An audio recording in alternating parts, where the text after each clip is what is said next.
அது இல்லாமலேயே இந்த படம் வந்து இந்த மேடைக்காக சொல்லல, மரபுக்காக சொல்லல, தமிழ் சினிமாவில் வந்து இது ஒரு முக்கியமான ஒரு படமா இருக்க போகுது. ஏன்னா மணி சார் அறியப்படுறது வந்து நாயகன் படத்தினால.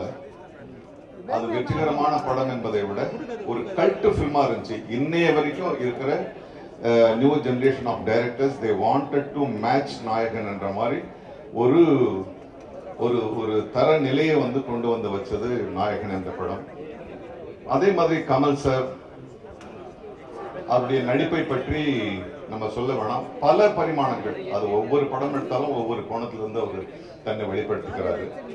ரெண்டு பேருமே சேர்ந்து அவங்க ரஹ்மான் சார் ஆஸ்கர் இந்தியாவில் இருக்க பல சினிமா சம்பந்தப்பட்ட கலைஞர்கள் ஆசைப்பட்டு இருக்கும்போது 2 ஆஸ்கர் வாங்கிட்டு வந்தாரு.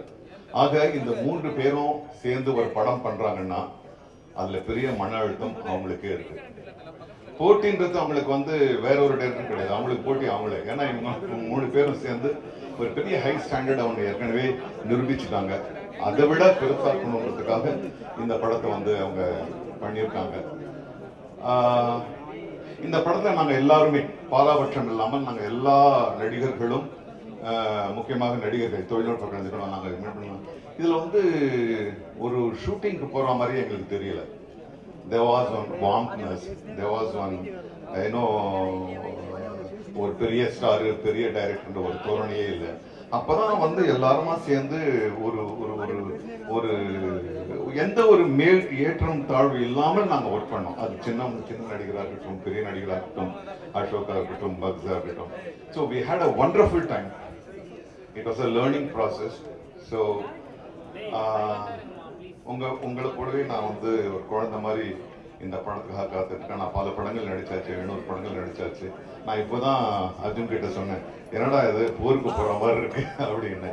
So I am enjoying the feeling. I think you will all enjoy this film and definitely it's going to be a film which will bring fried to Indian cinema.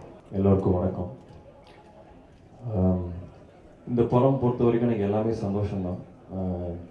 என்னோட கனவு வந்து மணி sir படத்தில் நடிக்கணும், கமல் சாரோட நடிக்கணும்.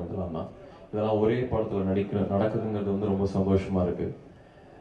யோகி Setu sir ஒரு இன்டர்வியூவில் வரும்போது சொல்லியிருந்தார், you're the baby of the டீம்னு. அந்த மாதிரி தான் நான் ஃபீல் பண்ணுறேன். ஏகப்பட்ட தருணங்கள் கற்றுக்கிறதுக்கும் ரொம்ப சந்தோஷமாக வேலை பார்க்கறதுக்கும் நாஜு சார் சொன்ன மாதிரி. அண்ட் ஏகப்பட்ட லெஜண்ட்ஸோட ஒரே படத்தில் எனக்கு சான்ஸ் கிடச்சி. I'm just really happy. Kamal sir, Mani sir, Ravi Krishnan sir, Nassar sir, Simbu sir, Trisha ma'am, இந்த மாதிரி ஏகப்பட்ட டேலண்டட் பிக் பீப்புளோட ஒர்க் பண்ணுறது I'm just really happy. And இது எனக்கு ஒரு படம் இல்லை, this is a milestone for me. And உங்கள் எல்லாத்தையும் பார்த்ததில் எனக்கு ரொம்ப சந்தோஷம். தேங்க்யூ. எல்லாருக்கும் வணக்கம்.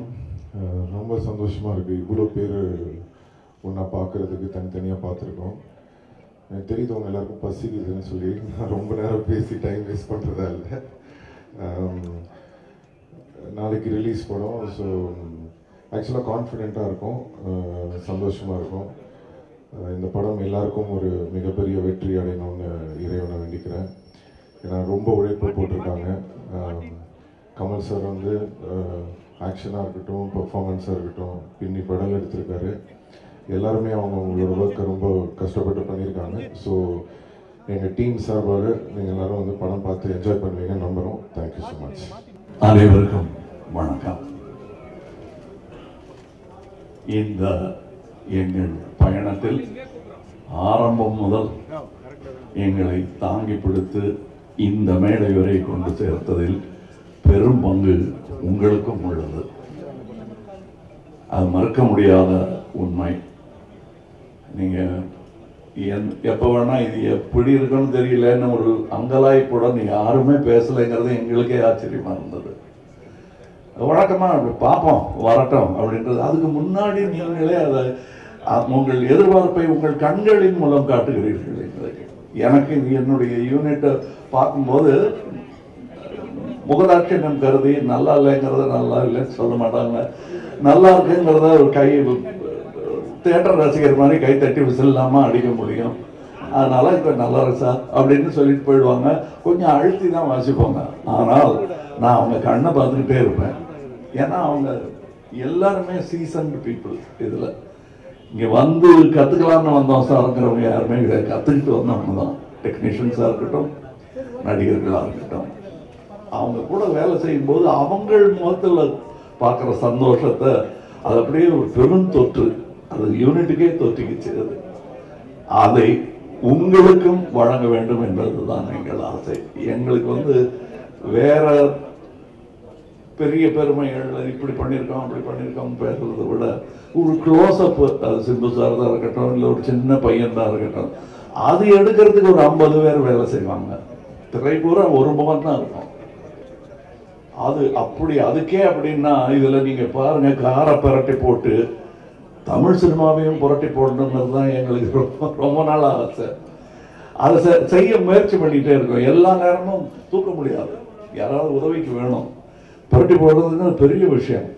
கொஞ்சமாவது அதை நகர்த்தலாம் நாங்கள் விரும்பும் திசை நோக்கி அப்படின்னதுல இதுல எங்களுக்கு கிடைச்ச படை வீரர்கள் நிறைந்த படை. அதுவும் பிஹைண்ட் த சீன்ஸ்ல நீங்க பார்த்தது வந்து ஒரு கிளிம்ஸ் தான்.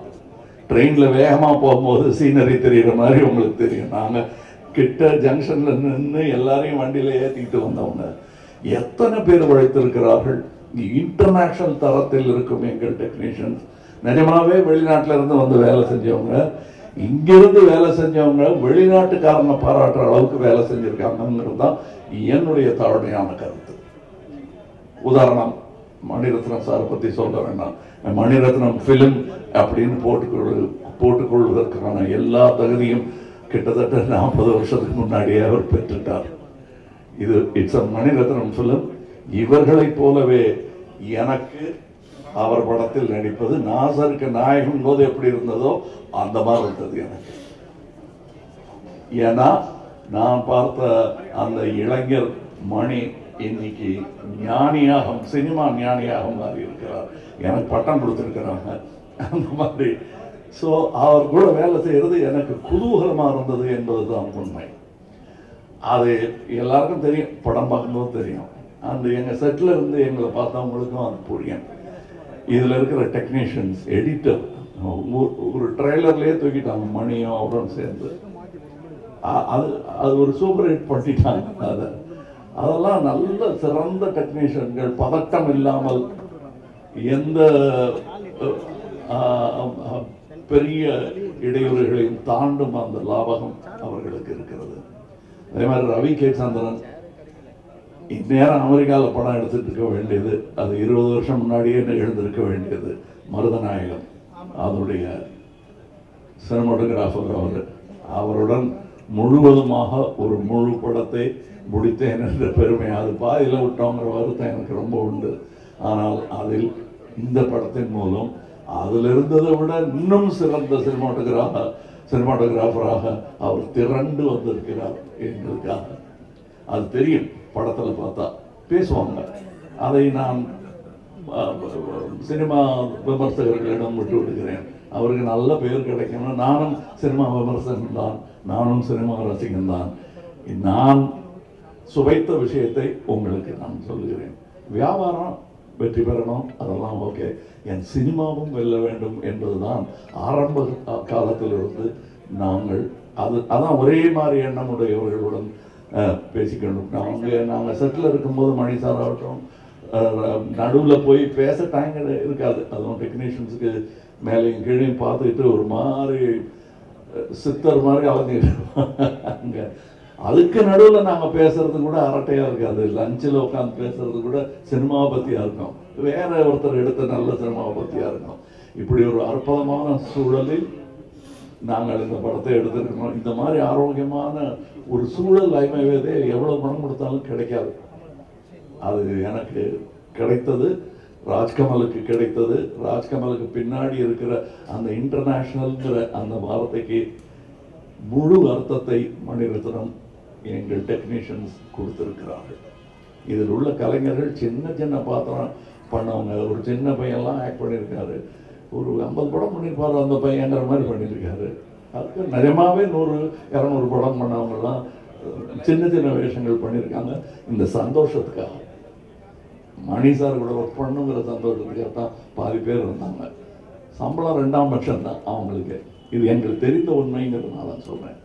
நாம் வையாபுரி மாதிரி ஆர்டிஸ்ட் எல்லாம் நான் கண்டெடுத்த அவர் அவர் அவர் ஜூனியர் ஆர்டிஸ்டாக இருந்தபோது நாங்கள் கண்டெடுத்து இவர் அப்படின்னு பார்த்து கூப்பிட்டது அவர். இன்னைக்கு அவர் எங்கள் கூடயே உட்காந்து சீட்டு கிடைச்சாச்சு உட்காந்துருக்கோம்.